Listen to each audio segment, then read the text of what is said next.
Hey there, welcome to McClure Basin in Marquette, Michigan. We're just getting ready to go out for a fall paddle, and because it's fall and it's chilly and it's windy, it's a perfect time to put a spray deck on the boat. So I thought, since we have two boats with spray decks on them, we'd just quickly run through some of the features of our decks so you can see exactly how they work and what options you have. This is obviously a solo deck, so you can see that we just have a single cockpit in the middle. All of the decks are three-piece, so every deck has a Velcro closure in front of and behind the cockpit, both solo and tandem. On the front of the boat, we have an adjustment strap so that you get really good tension on the deck, front to back. On this particular boat, we have drilled and riveted snaps, and those march all the way down the side of the boat. You can see they just pop off, and underneath there is a riveted snap. These decks have scramble handles. These are not meant to carry a loaded boat, but if you're scrambling up on shore or trying to launch or just generally handle the boat when it's in the water, these scramble handles are great. They're sewn right into the deck. That way you don't have to worry about not being able to reach your thwart. As we move from the bow to the stern, the next thing you'll notice is that we have a tie down for your bow line. On this particular deck, there is no bow loop to tie your bow line to, so we have a grommet in the deck, and the painter line is actually tied to the thwart that's underneath the deck there. Next we have a spare paddle park. This is just a bungee system. You can move that into different places on the boat if your paddle's longer or shorter. Here we hold the shaft down with a very similar kind of attachment to what we had there for the painter line. We have a couple of map case tie downs here. As we move to the back, these cockpits are a 5-piece anatomical cockpit, so they actually arch over your knees. And if I undo this here, so the cockpit can be seen, we also have, let me grab these, we have a couple of battens that go into the cockpit as well. Pardon the semi-trucks on the bridge there. So these are the battens, and they just slip right into some pockets that are inside the spray tunnel, and you'll see the purpose for those in just a moment here. Okay, so those battens are in.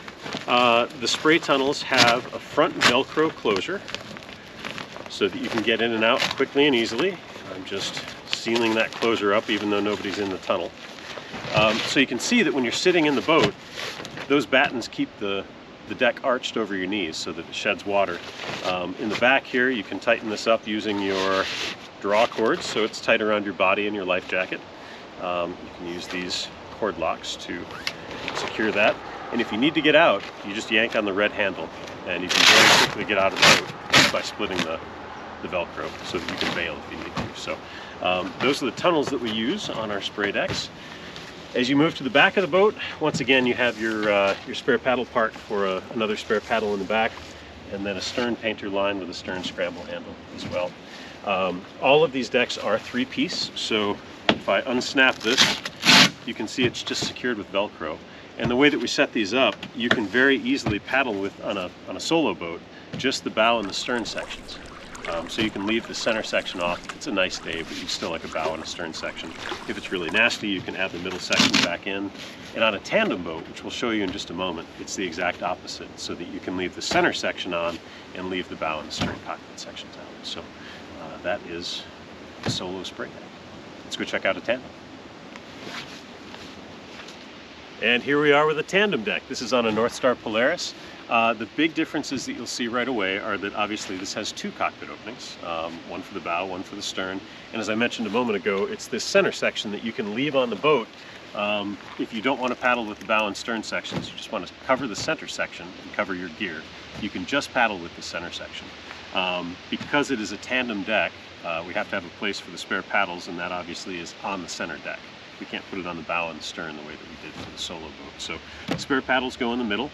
Same type of attachment for the paddle shafts, but instead of shot cord, we have a pocket that the paddle shaft or the paddle blade slides into. And if you have a longer paddle than this, that's okay. The pocket is actually open in the back, so it doesn't matter if you have a longer paddle. If you paddle with a beaver tail or something that's more traditional and a bit longer. The other big difference with this deck is you can see when you look at the side of the boat here, it is a hybrid snap and lace system. So whereas the Dragonfly that you just saw was drilled and riveted snaps, and they were just below the gunnel. There were no adjustable laces. On this particular boat, we have it set up with the hybrid system, so it's very easy to load over the gunnels. You can loosen the tension on the deck so you can load over the gunnels really easily. And this boat actually also has a different style of attachment for the snap. If I pop this off, hard to do while leaning over the boat, there we go. You can see that this is actually an adhesive button.